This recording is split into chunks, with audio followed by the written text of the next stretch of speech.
자, 인사합시다. 안녕하세요. 안녕하세요. 자, 두 번째 파트예요, 이제. 책으로 치면 2권이고요. 시대로 치면 조선시대가 되겠습니다. 자, 11조 한번 보시기 바랍니다. 조선공국. 이 앞전 시간에 약간 중복되는 부분은 하나 있는데 그게 철령이 문제죠.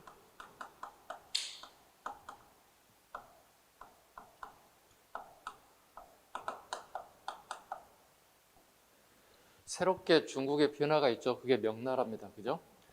즉 원나라를 몰아내고 새로운 나라 명이 만들어졌습니다.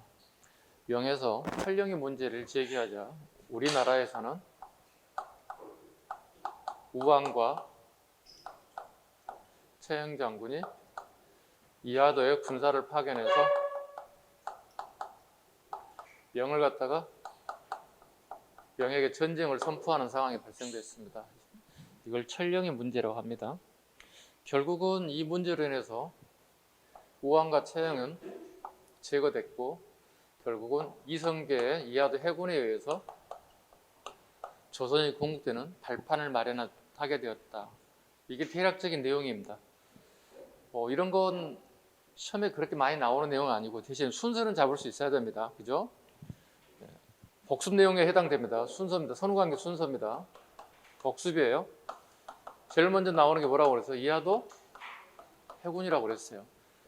그죠? 나이 먹어서 늙으면 못 한다고 그랬죠. 88에 할 수 있다고 그랬죠. 그래서 1388년에 이하도 해군이 일어난다고. 이하도 해군이 일어나서 뭘 잡게 됐다고? 정치 권력과 그 다음에 군사 권력을 이성계 세력들이 권력을 잡기 시작했다고. 그럼 정치 군사 다음에 뭘 잡아야 되겠어? 경제 잡아야 되겠지, 그죠? 얘나 지금 똑같죠? 이게 뭐예요? 그 유명한? 그렇지. 가전법을 시행하게 됐다. 그 다음에 조선이 건국하게 됐다. 그리고 서울, 오늘날 서울이겠죠? 옛 지명을 치면 한양으로 천도하게 됐다. 됐죠? 건국 쪽으로 옮겨야 되겠다. 한양천도. 이런 순서를 쭉 잡으시면 돼요. 기본적으로. 왜냐하면 우리 시험의 요즘 트렌드는 외우는 게 아니라 흐름을, 시대의 변화를 내가 이해하고 있는지 끊임없이 물어본다는 거야. 이런 순서 하나 잡으시면 됩니다. 그 밑에 나와 있는 철령의 문제하고 이하도 해군 문제는 이걸로 대체하겠습니다. 출제 빈도수는 그렇게 높지 않고요. 나온다면 이런 선후관계 좀 한번 잡아달라는 얘기입니다. 넘기기 전에 좌측에 제가 포운 정몽주에 대한 이렇게 초상화가 하나 보이시죠? 단신가 한번 같이 읽어볼게요. 단신가 우리 태종 이방원하고 글을 서로 나눴던 얘기입니다. 이 몸이 죽고지고 100번 고쳐주고 백골이 진토되어 넋이라도 있고 없고 님 향한 일편단심이야 가실 줄 있으리야. 예전에 이 시가 제법 많이 나왔어요. 이거 던져주고 정몽주에 대한 얘기를 충분히 마칠 수 있는지를 물어봤어요. 정몽주는 신진사대부가 맞아요. 아셨죠? 대신에 온건파예요. 뒤측점 있는 사람은 누구야? 정도전이겠지. 그러니까 같은 성균관에서 2세계 제자로서 공부했던 사람들이에요. 이런 거 틀리면 안 돼요.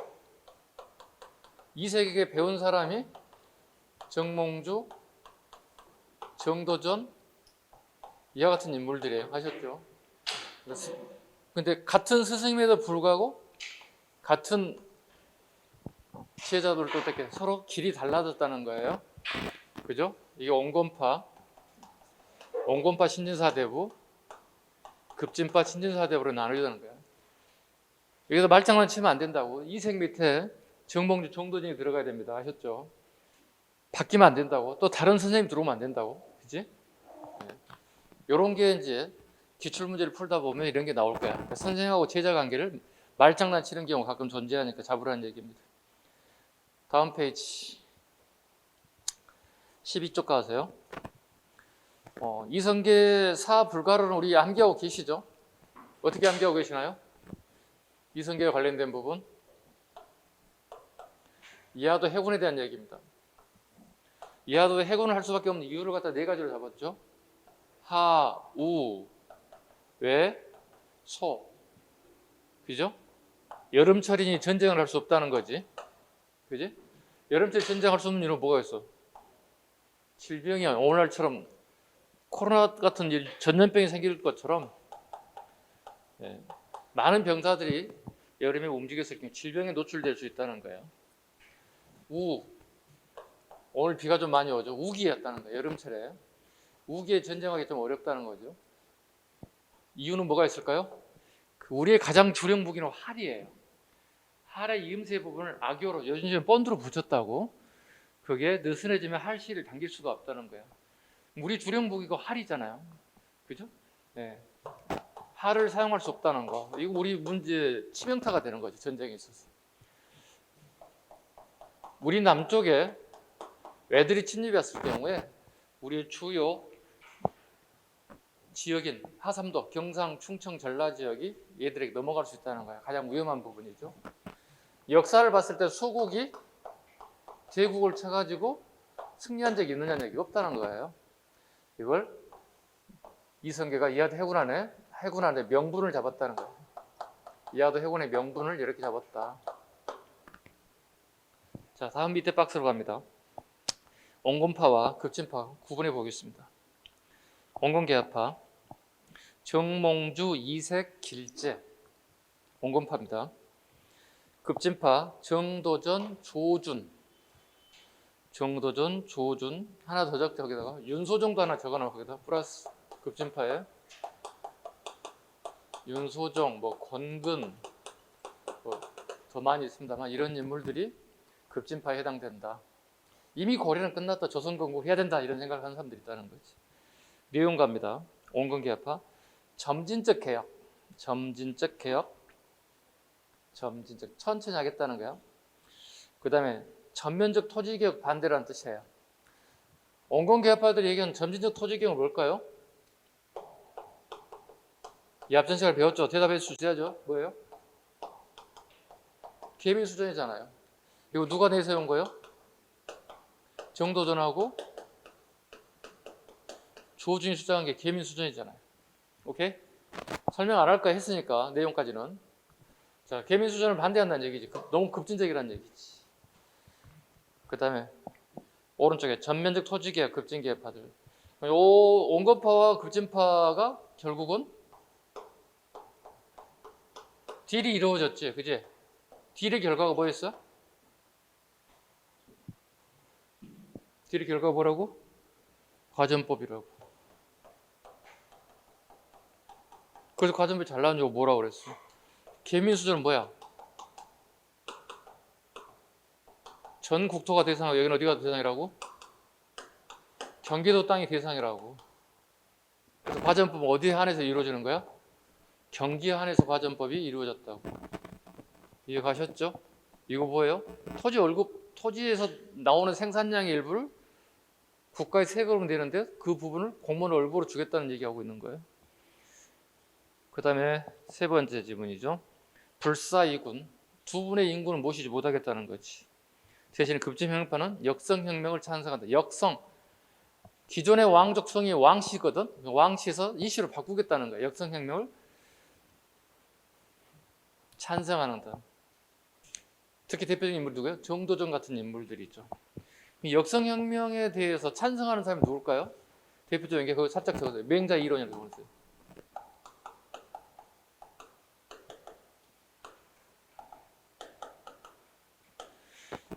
군주가 능력이 없어서 나라를 끌고 갈 능력이 안 되면은 군주를 바꿔야 된다고 하는 걸 역성혁명이라고 그래. 역성혁명, 역성, 바꿀 역자야. 이렇게. 네. 즉 왕시성에서 이시성으로 바꾸겠다는 걸 찬성한다는 거야. 이걸 역성이라고 그러지. 가끔 우리 축구 경기, 야구 경기 어떻게 1대0으로 2대0으로 지금 어떻게 역전했습니다 할 때 그 역자입니다. 역전승했습니다 할 때. 세 번째, 네 번째, 불교의 사회적 기능을 인정한 반면에 급진개파는 불교 교리 자체를 비판했습니다. 그 대표적인 인물이 누구죠? 정도전입니다. 그 정도전은 하살표하시고 1398년 마지막에 쓴 책이 뭐죠? 불시 잡변입니다. 살짝 하살표하고 저거 불교 교리 자체를 비판했다 하살표하시고 정도전의 불시 잡변이 결과물로 나왔다는 겁니다. 참고로 정도전의 저서 중에 가장 늦게 쓴 책이 뭐라고? 불시 잡변입니다.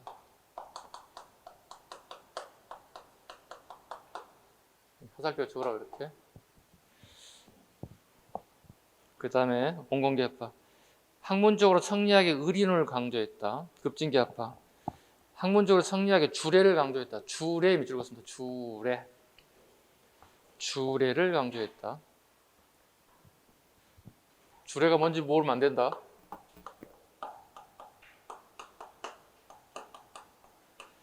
하나라, 은나라 또는 상나라 이렇게 하는데 이게 중국의 출발점이라고 하는 게 주나라야. 얘들이 중국 역사 출발점에 넣어놓지만 이거 동이족이 세운 나라기 때문에 우리가 세운 나라기 때문에 지네 역사에 넣지 않는다고. 여기 주나라의 주례란 얘기잖아. 주나라의 입법서란 얘기가 되는 거거든. 이게 뭐냐면 주나라의 정치, 행정에 대한 전반적인 조직안들을 우리가 가져오겠다는 거야. 누가? 급진개파들이 학문적으로 성리학의 주례를 강조하기 시작했다. 이걸 롤모델에서 만든 정도전의 책이 뭐죠?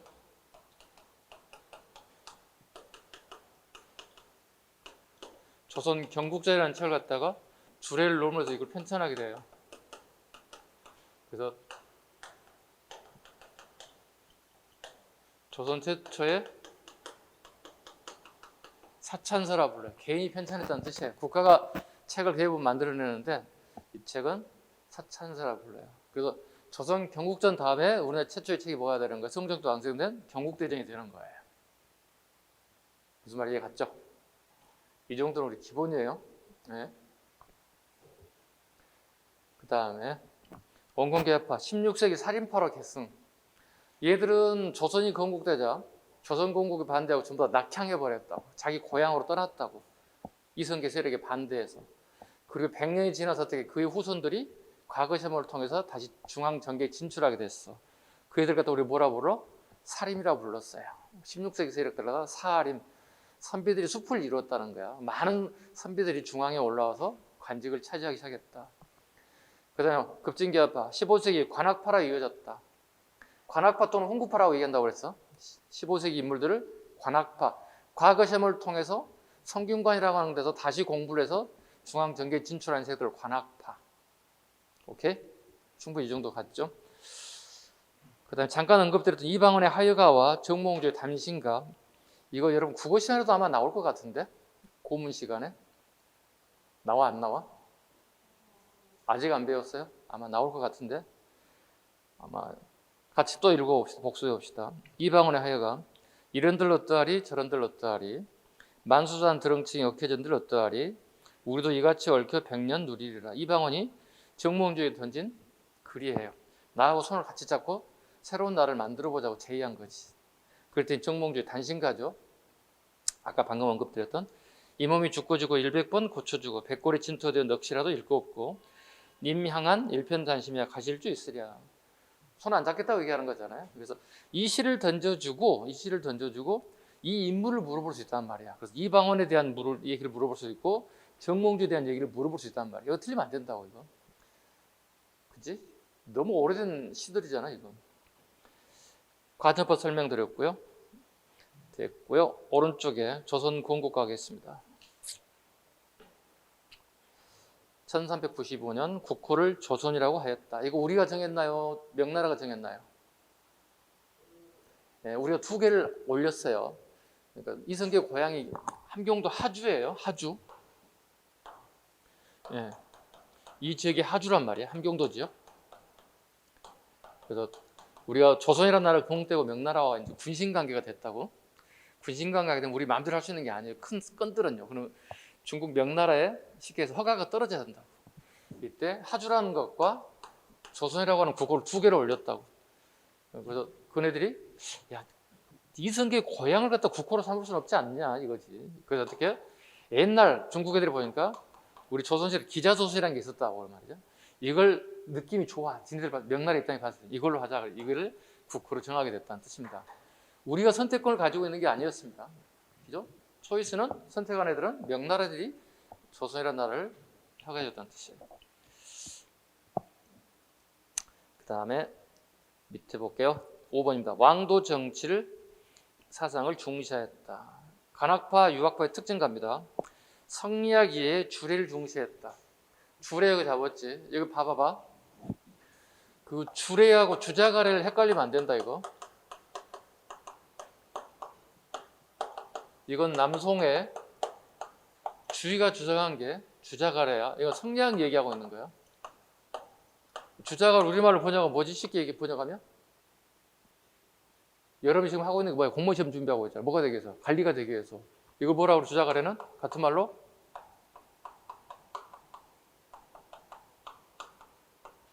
공무원이 되면 관리가 되잖아. 뭐 적정한 연령이 되면 혼례를 치를 거 아니야, 여러분들이. 가정을 이룰 거 아니야. 상, 부모님이 돌아가시면 상을 치르겠지. 또 제사를 지내겠지. 이걸 주자가래라고 한다고. 헷갈리면 안 돼. 오늘 첫 시간에 구분할 게 뭐라고? 주례하고 주자가래를 구분 못하고 헷갈려서 하시면 안 된다고. 비슷하다고 해서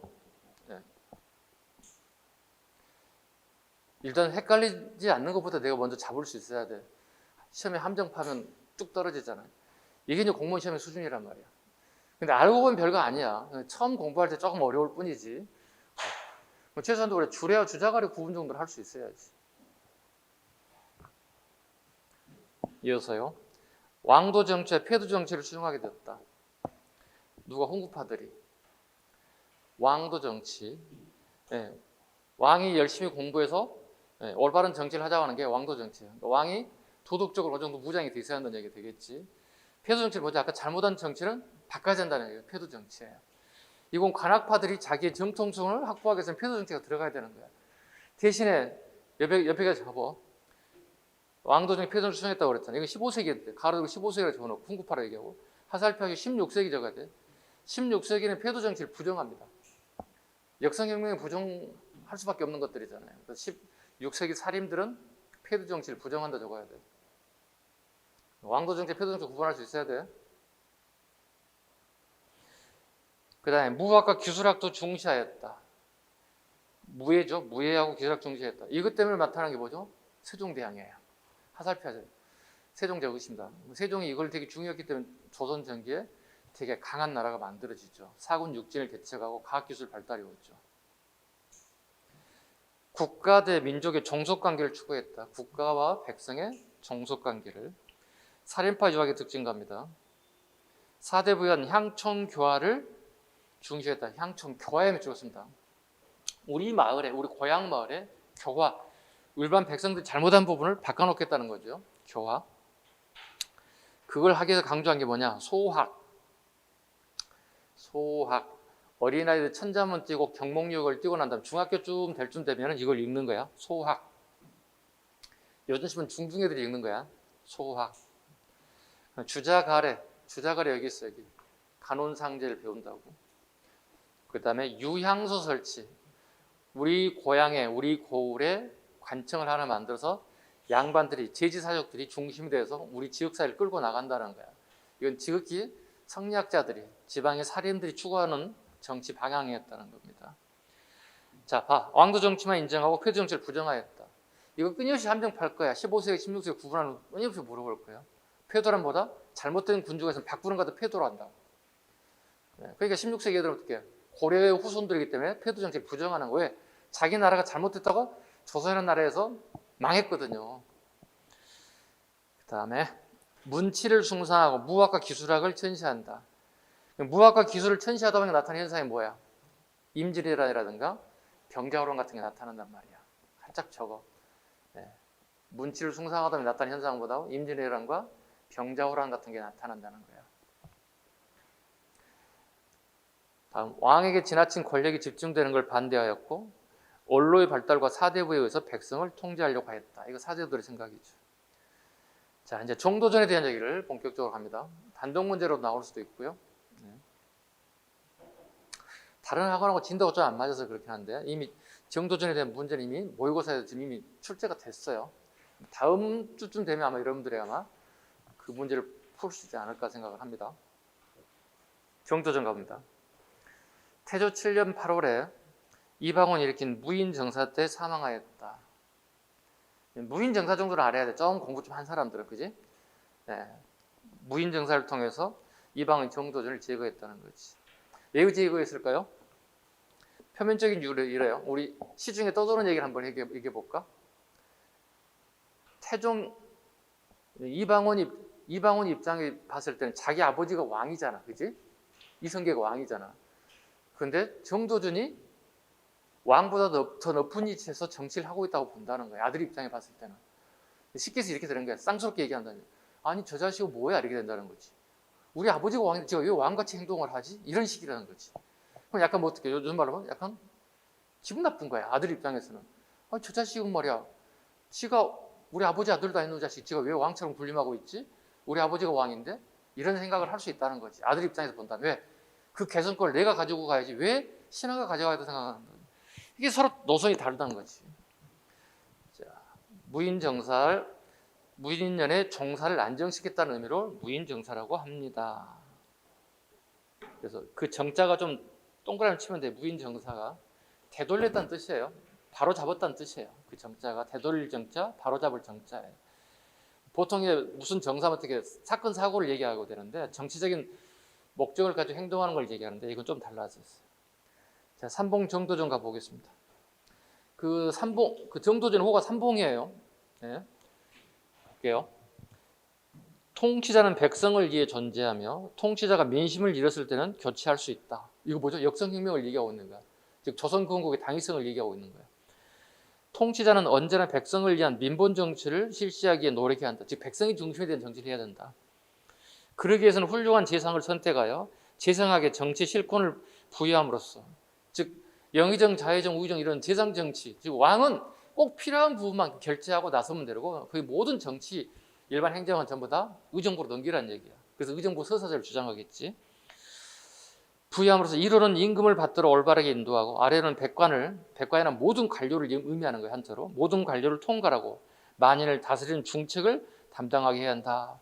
삼봉 정도전의 생각이에요. 일명 이게 뭐죠? 의정부 서사제를 주장하고 있어요. 삼봉 정도전은 의정부 서사제를 주장하고 있다고. 의정부가 모든 업무를 관장해야 된다 주장한다. 요동정벌계 군사훈련을 하였으며 진법훈련은 군사훈련을 의미합니다. 그러니까 진이라고 말하면 예전에는 군사들에게 진을 쳤다고 그렇게.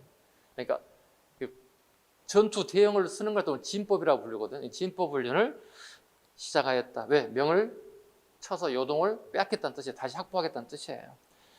그 이면에 목적이 하나 더 있다고 그럽니다. 진법훈련 이면의 목적은 사병혁파의 목적을 가지고 있습니다. 살짝 적어요. 진법훈련 이면의 목적은 사병혁파입니다. 사병을 누가 많이 가지고 있나요? 귀족들과 왕자들이 가지고 있어요. 이렇게 되면 언제든지 반란 사건이 발생할 수 있다는 거야. 왕위가 불안한 거지. 특히 누가 타깃이 될까요? 태종 이방원이에요. 자기 형제들 죽여 1차, 2차 왕자의 날을 통해서 권력을 중추로 다가가고 있잖아요. 이걸 경계할 목적으로 이방원 같은 세력들의 왕자들의 사병을 혁파할 목적으로 이면에 숨어있는 뜻이 진법훈련이에요. 그러니까 이렇게 왕이 명을 내리죠. 왕을 제외한 모든 왕실 가족과 관료들은 사병을 전부 다 내놔야 된다. 어디로? 국가의 정병으로 합류시키는 거예요. 그 다음에 군량미확보 등을 계획해서 실패하고 말았다. 그 다음에 건국전 주요 조서, 그러니까 건국전에 동그라미 치시고 뒤에 보시면 건국 후가 나올 겁니다. 한 페이지 넘겨보겠습니다. 디귿에 건국 후의 주요 조서가 있죠. 전과 후 동그라미 쳐. 그러면 우리가 전에 나온 책과 후에 나온 책을 갖다가 구분할 수 있으면 되는 거야. 그게 시험 요소가 될 수 있으니까. 전에 거 봅니다. 자, 전에 해볼게요. 공민왕 사후 우왕이 즉위하고 전국을 이인임이 주도했다.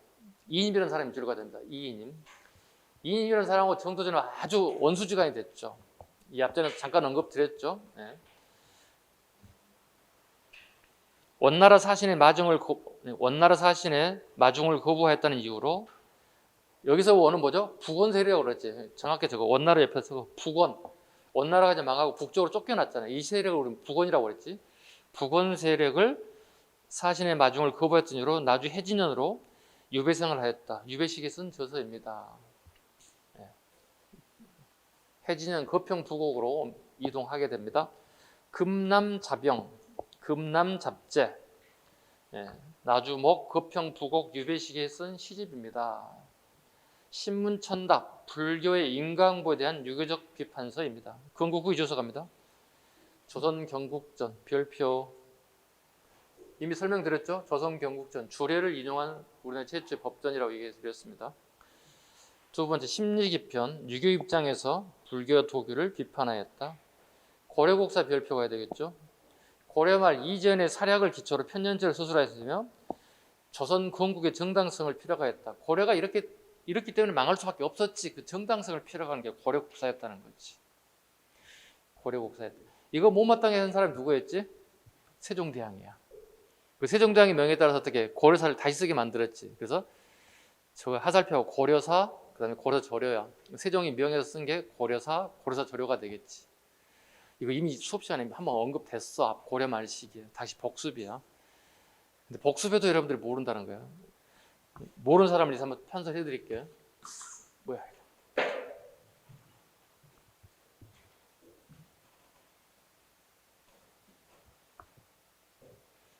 여러분이 책 부분 가면 되게 어려워하는 것 같아요. 그죠? 당연하죠. 읽지 않았기 때문에 어려울 수밖에 없어요. 읽지 않은 책을 공부하는 게 얼마나 어렵겠습니까? 그죠?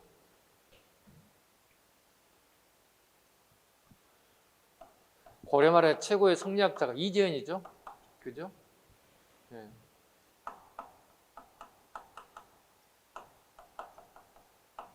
유성책동을 주장한 친원파들이 있었죠. 이걸 거부하잖아요. 그죠? 뭘 명분을 잡았어요? 앞선 시간 거예요. 복습해봐. 네 글자.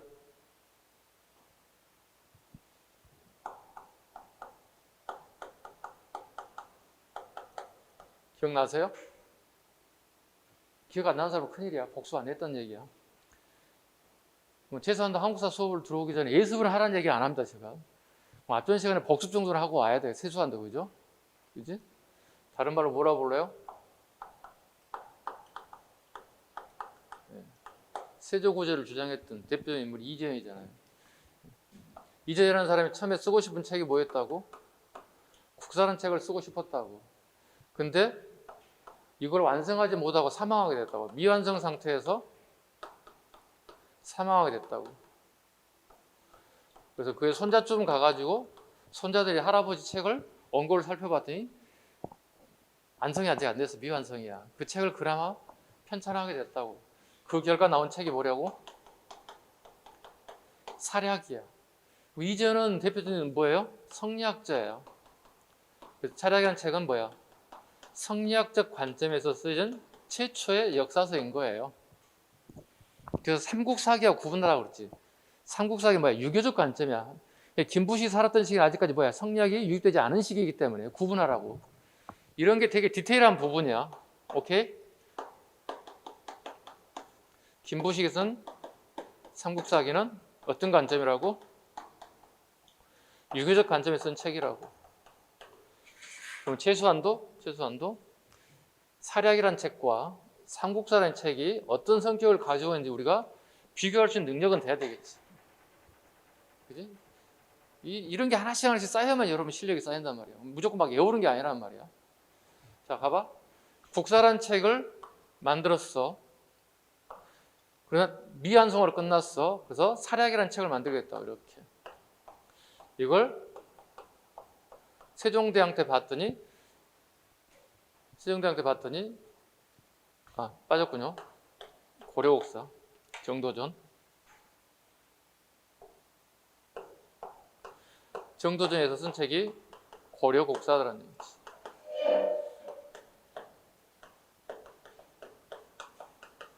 조선 고군국의 당위성을 강조하더라는 거지. 이거 못마땅한 거지. 그래서 세종대왕 때 쓴 책이 있죠. 이게 고려사라고. 고려사라고.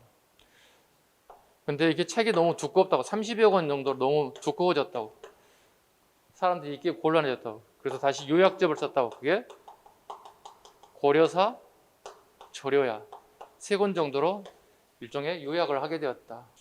세종 때 시작해서 그의 아들 문종 때 가서야 완성이 된 책을 이렇게 봐요.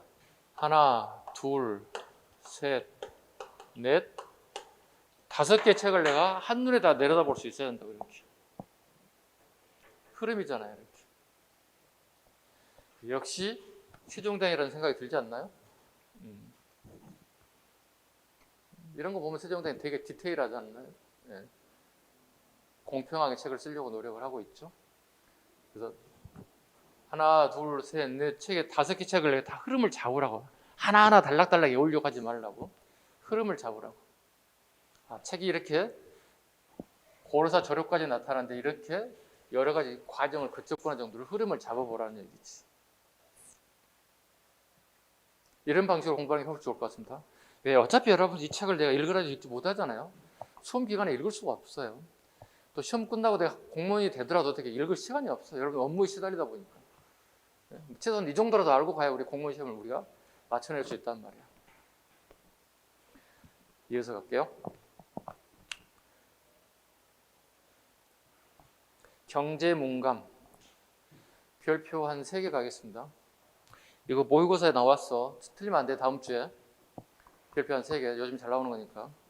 왜냐하면 경제라고 들어갔기 때문에 우리 영어로 치면 에코노믹 이렇게 생각하면 안 된다는 얘기야.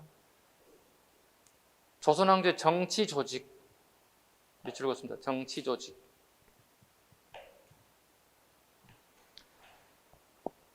그 다음에 플러스 빠졌던 행정조직안. 살짝 적어. 정치, 그 다음에 행정조직안이 포함되어 있어요. 이게 경제문감이에요. 정도전이 생각하는 이상적인 조선의 정치 형태를 얘기하고 있습니다. 삼봉집, 그 사람의 시를 모아놓은 거, 시문집. 경제육전, 6에 동그랗게 치면 돼. 2조부터 공조까지의 성문법. 요즘 치면 조례집? 각 부처의 어떤 조례집이 있을 거 아니야. 하여튼 그런 조례집이라고 보시면 돼요. 경제육전. 그 다음에 불시잡히는 1398년 가장 늦어요. 불교의 인과설, 윤회설, 하복설 등 세속의 신앙과 결부된 불교 교수를 비판한 것과 인간의 마음과 본성에 대한 불교의 관점의 오류를 비판한 내용이다. 1398년 가장 늦은 이유는 그의 친구 권근에게 이걸 쓴 거야. 불시잡변을 이 책을 쓰고 난 다음에 자기 친구인 권근에게 책을 편찬하기 제일 앞에 쓴 글 같은 서문이라고 그러죠. 이 서문을 부탁했던 것들이 있는데 권근이 깜빡 잊어먹고 놔둔 건데 나중에 봤더니 정조임이 죽고 난 다음에 그 원고를 뒤져봤더니 자기 친구 책을 편찬을 해도 못한 거야. 그러다 보니 1398년에 가장 늦게 편찬된 책이 불시잡변이에요. 그 다음 조선초 대면관계 갑니다. 요동정벌 추진갑니다. 진도 이미 했습니다. 진도 하나 밑줄 긋습니다. 제일 밑에 사병의 밑줄 긋습니다. 네. 사병을 혁파할 목적으로 진법을 했다는 얘기 하나 들어가 있고요. 두 번째, 고명금인 문제. 고명금인 문제 앞에다 살짝 적어요. 심화 문제라고 적어요. 여러분과 제 이렇게 표시. 그리고 난이도가 좀 올라간다 이렇게 적어야 돼. 난이도가 좀 올라가는 문제다 이렇게. 주로 좀 어려운 문제들이 나오죠. 기상청, 국회 사무처, 그다음에 7급. 우리 공무원 시험 중에 가장 어려운 문제 중에 하나가 이거 7급 문제, 기상청 문제, 국회 사무처. 법원직은 그렇게 어렵지 않은데, 그래 여러분 입장에 법원직도 어려울 수 있어. 법원직 이런 형태를 이런 종류의 시험을 보는 사람들의 수준이 이 정도는 알아야 됩니다. 그래서 근데 우리 9급 일반 행정이랑 교행에 나왔을 경우에도 틀릴 수는 없는 거예요. 내가 국사는 무조건 100점 맞아야 되니까. 볼게요. 고명금인에 대한 얘기입니다.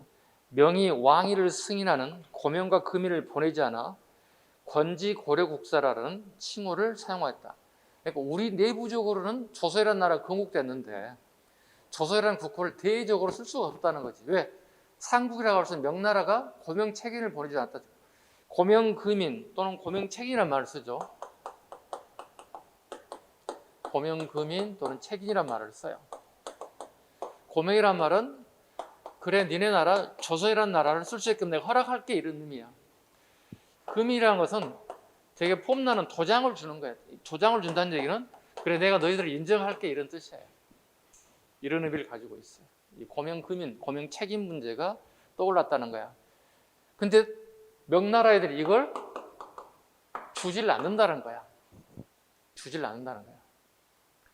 그리고 우리나라는 조선이라는 나라를 쓰지 못하고 고려라는 나라로 아직도 쓰고 있다는 거야. 자, 그럼 명나라는 왜 이미 새로운 나라가 만들어지고 고려 이미 멸망했음에도 불구하고 우리나라에 고병책인을 주지 않을까요? 무슨 외교 문제가 있다는 얘기지. 자, 명나라는 우리 새로운 나라 조선에 대해서 쉽게 허락을 해주지 않는 이유가 뭐냐면 이렇게 우리 군대 다니시는 분들 충분히 이해할 거야. 군대 가면 제일 하는 게 뭐냐면 쫄병 들어오면 군기 잡는 게 있어요. 여러분도 아마 직장 생활을 하신 분들 경험할 수 있죠. 처음 직장에 들어갔는데 선임들이 있을 거 아니야. 뭐 선임들이 어떻게 좀 가르쳐 주기도 있겠지만 어떻게 군기도 좀 잡는 게 있거든요. 뭐 경험하시면 계시겠죠. 또 여러분 학교 다닐 때도 그런 게 있지 않나? 초등학교, 중학교, 고등학교, 뭐 대학교 1학년 심하진 않지만 1학년 막 갔는데 어떻게 축하는 해주는데 약간 군기 잡히는 게 좀 있을 거거든요. 네. 그런 걸 하는 거였다 보시면 되겠습니다. 그 다음에 디귿번 표전문 문제 보겠습니다. 표전문. 꼭 제가 표자가 들어가게 해서 표에 동그라미 쳐봐. 표가 들어가면 무조건 예교야. 예교 문서를 얘기해. 우리 신라시대 대표적인 표자가 들어간 게 뭐였어? 걸사표란 게 있잖아. 기억나시지? 표자가 들어가면 무조건 예교 문서를 뜻한단 말이야.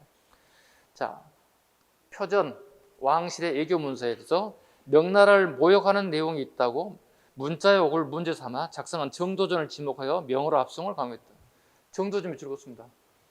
이 표전문 문제로 명과 조선정이 되게 사이가 안 좋아집니다. 예교 문서에 명나라 항실에 약간 모욕적인 단어들이 들어갔다는 거야. 이건 결례라는 거야. 그래서 명나라에서 정도전을 압송해달라는 얘기야. 이놈의 시기 혼내겠다는 거야. 근데 말은 혼내겠다고 하지만 가면 이거야. 목숨을 잃을 수 있어. 그러면 태조 이성계 입장에서는 정도전이 왼팔도 아니고 오른팔이야. 조선 건국의 획기관 1등 공신 정도전을 갖다가 목숨을 잃게 되면 어떻게 본인의 정권에 이태로움이 올 수밖에 없다는 거야. 당연히 태조 입장에서 이성계 입장에서 삼봉을 갖다가 보낼 수가 없는 거지. 거부하는 거지. 그러다 보니 어떻게 사이가 조선 초건국 사이에 아주 안 좋아질 수밖에 없어요. 이거 언제쯤 좋아질까요? 명나라와 조선이? 삼봉이 아까 무인정사 때문에 죽잖아요. 정도전이 죽잖아요. 이방원한테. 그리고 이방원이 권력을 잡잖아요. 이방원 시기가 되면서 이걸 해결이 돼요. 이방원 되면서 되게 조선이라는 나라가 새롭게 고명책인을 받게 되고 그 다음에 표전면 문제도 해결됐죠. 자, 오른쪽 갑니다. 종계변문 문제 갑니다. 종계변문 문제도 마찬가지로 이렇게 적어놓으세요.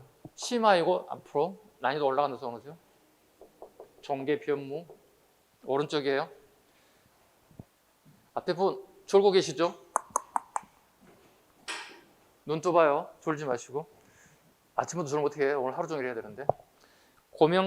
종계변문 갑니다. 명예대명회전에 일종의 명나라의 법령집이에요. 쉽게 해서 이성계가 친원파 이님의 아들로 고려 4명의 왕을 시해 공민왕, 우왕, 창왕, 공양을 시해했다고 기록. 왕실의 종계, 혈통에 대한 국가 체면과 관련해 수정을 요구하였다. 이 문제가 해결되지 않았어요. 200년 동안 해결되지 않았어요. 선조 때 와서 결실을 보게 되었다. 명나라가 조선의 요구를 반영하여 대명해전 내용을 보내준 거다. 새로 쓴 대명해전을 보내준 거야. 대명해전이 그래서 선조는 되게 웃기는 양반이죠. 200년 동안 하지 못한 일을 자기 해서 되게 프라이드를 가지게 됐어. 대명해전 문제를 해결했기 때문에. 그런데 문제는 선조는 임질이라는 더 큰 고통을 우리에게 주기도 했어요. 그래서 종계변문 문제를 잘 기억하시기 바랍니다. 그 다음에 태종 때 태조의 사망으로 고명과 금인으로 본해와 양국 간의 관계가 주었다. 태종의 조금대. 이 문제가 다 태종 때 가서 해결되었다. 여기 나와 있지 않은 비하인드 스토리를 하나 얘기할게요. 태종 이방원에 대한 얘기를 하겠습니다. 태종 이방원이 왕이 됐는데 명나라 애들이 우리에게 말을 요구해요. 기병을 만들기 위해서 말을 요구한다고. 우리에게 무슨 말이 있다고 말을 요구했냐는 얘기죠. 태종 이방원이 되게 요즘 시면 무역 비즈니스에 약간 좀 투였던 사람 같아요.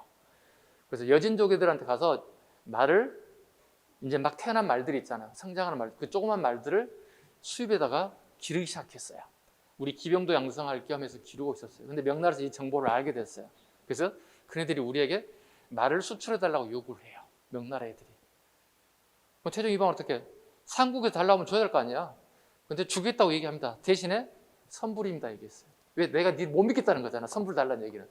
보통 우리가 무역 거래에서 어떻게 또 개인과 개인 간에 사업하면 어떻게 그냥 예상 주고 얼마를 결제해주고 뭐 이런 식으로 대부분 거래를 많이 하거든요. 근데 이방원은 못 믿겠다는 거야. 줄게요. 대신에 선불 주세요. 그럼 그 말이 필요한 사람은 정작 명나라였던 거예요. 그래서 명나라가 어쩔 수 없이 선불을 주고 말을 수입해 갔어요. 그만큼 태종 이방원이라는 인물은 되게 사업적인 수완도 되게 뛰어났던 인물이기도 하다. 명과의 관계도 무조건 맹목적으로 그냥 분신 관계를 추구하진 않았다는 거예요.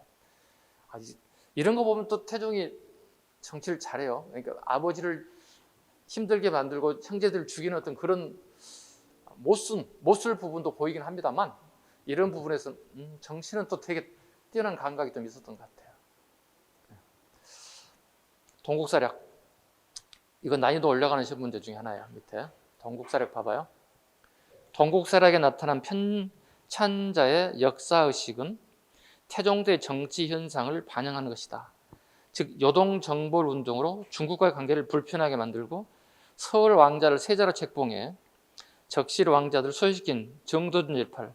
서울 왕자 누가? 방석이 얘기하는 거야. 자기 이복동도 이방석을 얘기하는 거야.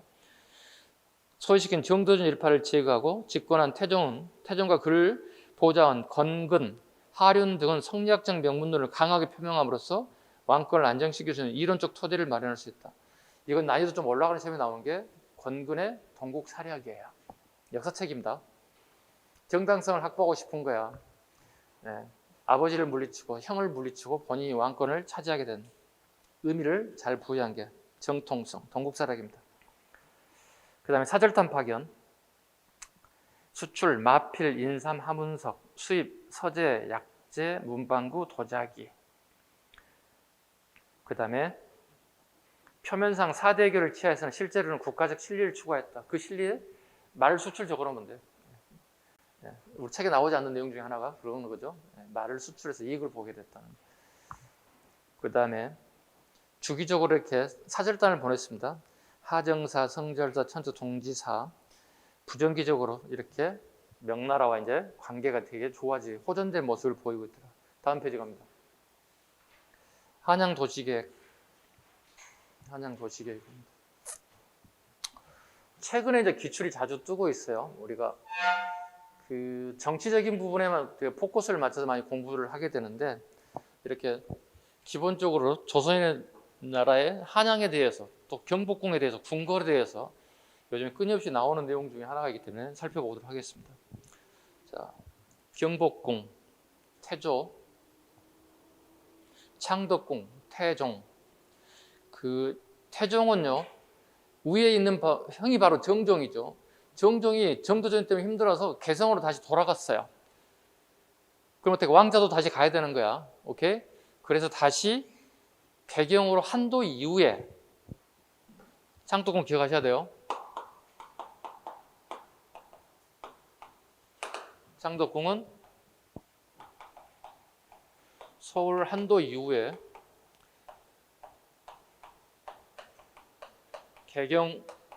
개성으로 천도한 인물이 있죠. 그 위에 형이었던 정종이 자기 동생 무서워 천도했다고 다시 한양으로 한도, 즉 재천도하게 됐다고. 재천도가 아봤더니 궁궐이 너무 적은 거야. 본인이 생각한 것보다. 그래서 궁궐 하나 더 만들자. 플러스 하나 더 만들자. 그걸 만든 궁이 창덕궁인 거예요. 기억하셔야 됩니다. 창덕궁입니다. 또 창덕궁의 역사를 또 물어볼 수 있겠죠. 네. 이모곤란의 장소이기도 해요. 네, 이모곤란에 민비를 제거하겠다고 구식 군인들이 여기 진입했던 궁궐이 창덕궁이기도 해요. 네. 창덕궁의 정문은 도나문이라고도 불러요. 그 구식 군인들이 도나문 정문을 뛰어넘어 들어오죠. 할 게 많죠, 그죠? 하나하나가 되게 많죠. 선생님 저 창덕궁도 안 가봤는데 글로만 공부해야 되겠네요. 가봐, 주말에 할 일 없으면 가봐. 할 일 있어도 가도 좋잖아. 공부를 막 풀로 한다고 해서 잘하는 거 아니잖아. 가끔 바람 쐬는 것도 괜찮아. 네. 오늘 같은 날 경복궁 근정전 가면 가장 멋지거든요. 비가 오는 근정전에 비가 내려서 그 빗물이 흘러나가는 광경이 되게 일품이거든요. 이건 아는 사람만 알아요. 여러분들은 모르겠지만. 네. 창경궁 성종입니다. 창경궁 성종. 그 성종이 왕이 됐는데 그 직계로 봤을 때 자기 할머니들이 두 분이 살아 계세요. 그분들이 거처가 애매모호했어요. 그래서 그분들이 거처를 만들 공간으로 만든 게 창경궁. 강해궁 때 경희궁, 강해 때 경우궁. 그 다음에 미음번에 덕수궁. 선조하고 고종이 살게 되면서 원래는 월산대군을 차지했는데 왕의 거처로 사용했기 때문에 우리 통상 요즘 얘기하는 5대 궁궐에 포함됩니다. 최소한 우리 5대 궁궐을 알아야 되겠죠. 경복궁, 창덕궁, 창경궁, 경희궁, 경운궁. 또 역사의 오점 중에 하나가 창경궁하고 경운궁이죠.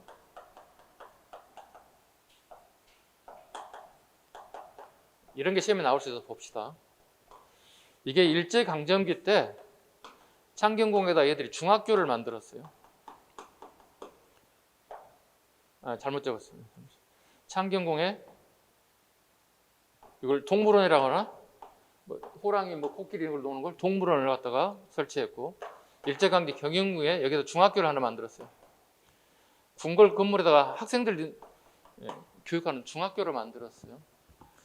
우리 일제강점기 우리 궁궐에 대한 우리 역사 유물을 갖다 이렇게 이런 용도로 쓰면 우리를 약간 편애하는 이런 궁궐 중에 하나. 다 알아야 돼, 이런 거 다. 역사적 사실들이기 때문에. 경운궁 덕수궁 한번 봐보겠습니다. 요즘에는 덕수궁이라고 부르죠. 우리 순종 마지막 임금 때문에 그렇습니다. 같이 읽어보겠습니다. 원래 성종의 형인 월산대군의 사전입니다.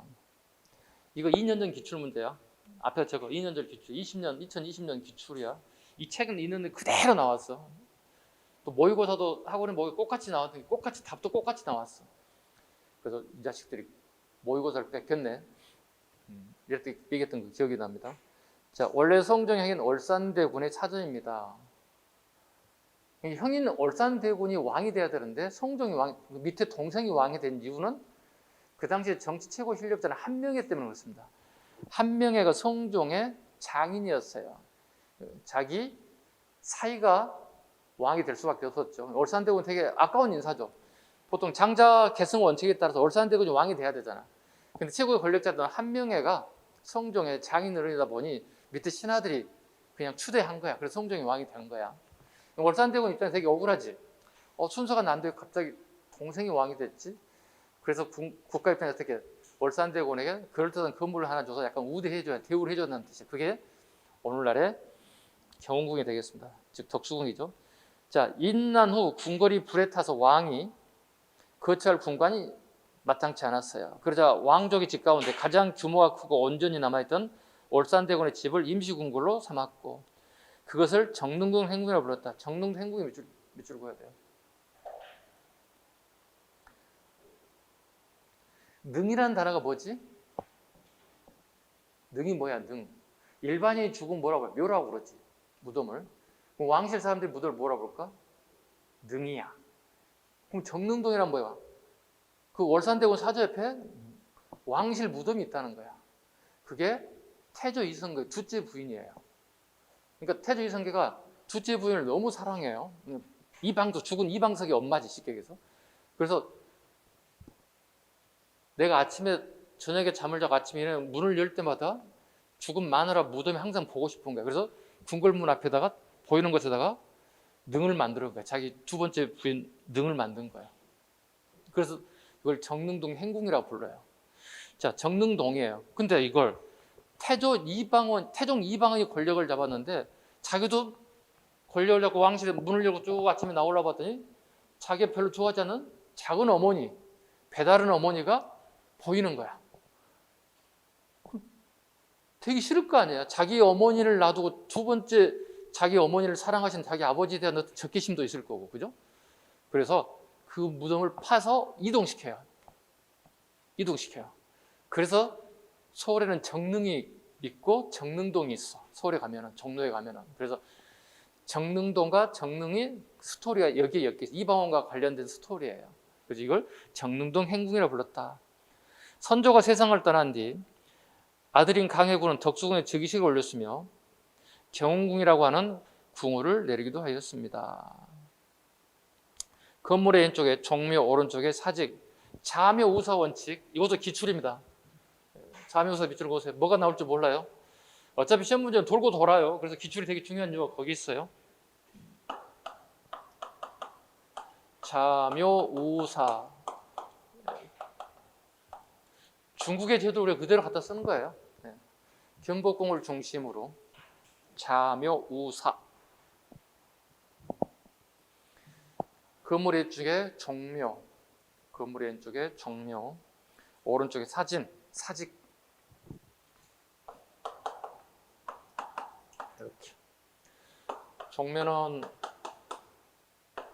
왕과 왕비의 입회를 모시고 제사 지내는 곳.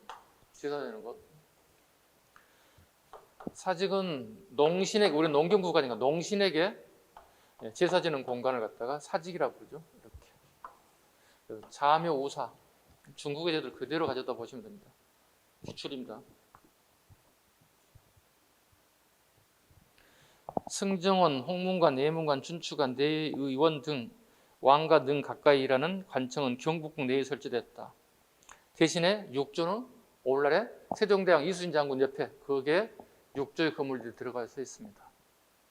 여러분이 얘기하는 그 강화문이 있잖아요, 그죠? 이순신 장군 그다음에 세종대왕 이렇게 서 있고 앉아 있는 부분이 돼요. 거기에 육조의 거리입니다. 네. 성곽갑니다. 4개의 산이 있습니다. 서울에는 동서남북에. 동쪽에 낙산. 낙산은 낙타산의 줄임말입니다. 낙타를 닮았다 해서 낙타산, 줄여서 낙산이라고 불러요. 지금 우리 산업화가 이루어지면서 도로가 개통이 되면서 박정희 정부 때 그 중간 허리가 잘려나가게 됐어요. 그래서 지금 현재 흔적이 거의 많이 사라졌고, 남아있긴 남아있지만 낙타의 모습은 이미 사라졌어요. 낙산. 그 다음에 서쪽에 인왕산, 남쪽에 목멱산 또는 목면산 또는 남산이라고 해요. 여러분들 얘기한 남산이 목멱산의 원 이름입니다. 북악산, 이건 지금 바뀌었지만 청와대 뒷산입니다. 청와대 뒷산이 북악산이 되겠습니다. 한동안 볼 수 없었죠. 지금 이제 개통이 돼서 제한적이긴 하지만 가서 볼 수가 있습니다. 성문갑니다. 사대문, 흥인지문, 돈이문, 동이문, 그 다음에 숭례문, 소지문은 훗날, 숙정문. 이 숙정문은 북악산에 있습니다. 우리가 볼 수 없었던 문 중에 하나입니다. 그 다음에 동서남북에 그 사이사이에 문이 있습니다. 해야문, 강이문, 창이문, 소이문. 이건 안 해도 돼요. 여기까지 시험에 나오게 되면 선생님이 그 여고학교 출제자들. 그 다음에 거리, 동대문과 충대문 종로의 거리, 경복궁 앞에 관청들 배치하고 이걸 6조 거리를 한다. 2조부터 공조의 건물들을 배치하게 되었다. 법적 제한 가보겠습니다. 법적 제한, 이게 나오지 않을까? 나온다면 위에 거 다 나온 거고 다 기출이고. 첫 번째, 공인된 상인 내에 자상이나 행상도 조성한 거주가 허용되었으나 무당이나 승려는 조성 안에 거주가 불가했다. 두 개만 밑줄은 못했다. 무당하고 승려. 네, 무당과 승려는 도성 안에서 불가했다. 도성 안의 모든 토지는 사유가 불인정, 한성부 신청을 받아야만이 분양, 도성 안의 농경을 금지, 농경 금지 줄고요. 그다음 성저 심리, 세종 이후에 한양외곽에 금표를 설치하였으며 도성 밖 심리까지는 4km 심리니까 4km까지는 한성부 소속 지역으로 무덤 조성과 벌목이 금지되고 농사 거주 등이 제한되었다. 지극히 도성의 어떤 중요성을 강조하고 있는 부분이 보입니다. 경복궁 주요 건물가입니다. 강화문 경복궁의 정문입니다. 근정전 별표갑니다. 왕이 건물 충실히 하라는 뜻이죠. 정도전이 다 이 글자들은 유교 경전에 따다가 붙인 이름들입니다. 조선정계 정전이 밑줄 그어야 돼. 정전. 거기 사정전 봐봐. 사정전은 왕에 거처하는 편전의 동그라미자. 정전과 편전을 구분하라고 이걸 한정팔 거야. 정전의 동그라미, 편전의 동그라미. 색깔펜으로 좀 칠했으면 되겠다. 근정전 갑니다. 양쪽 좌우에 12개씩의 24개 품계석이 도열하여 정 1품부터 종 9품까지 상하 구분하여 좌우 6개씩, 정 4품, 종 9까지 상하 구분하여 6개씩. 여러분들이 제일 먼저 궁궐에 가서 경복궁 갈 때 제일 먼저 보는 게 근정전이에요. 몇 표에서 표를 끊고 입장하게 되면 바로 그게 근정전이에요. 거기 보면 품계석이 보인다고. 예. 그래서 문무가 좌우로 동서로 이렇게 서서 행사할 때 모이는 장소야. 그러니까 근정전은 정치하는 것이 아니라 행사하는 장소야. 뭐 밖에 외국의 사신이 왔다. 행사하는 것들이라고 보시면 되겠습니다. 사정전, 왕이 거처하는 편전입니다. 정사와 회의, 정치와 회의, 경연이 열렸다. 경연이 뭔지 아시죠? 이 정도 됐으면 이제 신하가 왕을 교육시킨 걸 경연이라 불러요. 그죠? 그 다음에 강령정, 왕의 침전, 침실이죠. 교태전, 왕비의 침전. 아미산, 교태전 후원, 가산의 형태. 아미산은 궁궐 안에 산이 있다는 얘기잖아요. 그 아미산은 가짜 산이에요. 그러니까 계단을 이렇게 만들어서 1층, 2층, 3층 이런 식으로 여기다 꽃이라든가 조그만 나무들 이렇게 심어놨다고. 네, 이걸 아미산이라 불러요. 가면 실망할 겁니다. 네. 산이 아니에요. 그래서 가산, 가짜 산이라는 뜻이에요. 네. 경해루, 연회를 베푸는 누각입니다. 가장 여러분들이 가서 구경할 만한 장소 경해루죠. 물 안에 건물이 들어가 있습니다. 여기 주로 연회를 베푸는 장소, 술 먹고 팅가팅가 노는 장소로 보시면 되겠습니다. 동궁정, 궁궐 중에 동쪽에 있다는 거야. 이걸 세자가 거처하는 궁궐에서 동궁이라고 불러요. 수정전, 세종대왕 때 집현전 건물이기도 합니다. 집현전 동관을 치죠. 네. 가보시면 근정전 바로 옆에 보면 조그만 대문이 하나 있는데 그 대문을 들어가게 되면 수정된 건물이에요. 그게 원래 집현전 건물이에요. 네, 그래서 집현전 건물을 선생님이 처음 궁궐 가서 선생님도 처음 가서 집현전을 찾고 싶었어. 아무리 찾아도 없었어. 그래서 한참 찾다 보니까 수정전이 옛날 집현전 건물임을 알게 됐죠. 뭐 경복궁 가면 선생님은 빠지지 않고 가는 게 집현전 건물 수정전이에요. 가서 한글 보고 싶은 거 없어요. 아무것도 없어요. 건물밖에 없으니까. 자주 가는 이유가 있습니다. 수정전 앞에 공연이 자주 일어나요. 선생님이 갈 때마다 공연하더라고요. 그 국악 공연을 하게 됩니다. 그래서 악기 연주하고 뭐 노래하는 그 여자 국악단이 오게 돼요. 여성들로 구성되어 있는 5인조인가 6인조가 밴드들이 공연을 하더라고요. 되게 잘해요. 공연도 잘하고 노래도 잘하고. 또 가가지고 가만히 앉아 힐링할 수 있잖아요. 무료로 관람할 수 있어요. 다 무료로 의자에 앉았다. 얼마나 좋아. 그런 추억이 남아 있습니다. 그 다음에 조선시대의 역대 왕조, 뭐 이거 안 하셔도 될 것 같습니다. 조금 쉬었다가 왕들의 또 하겠습니다. 쉬겠습니다.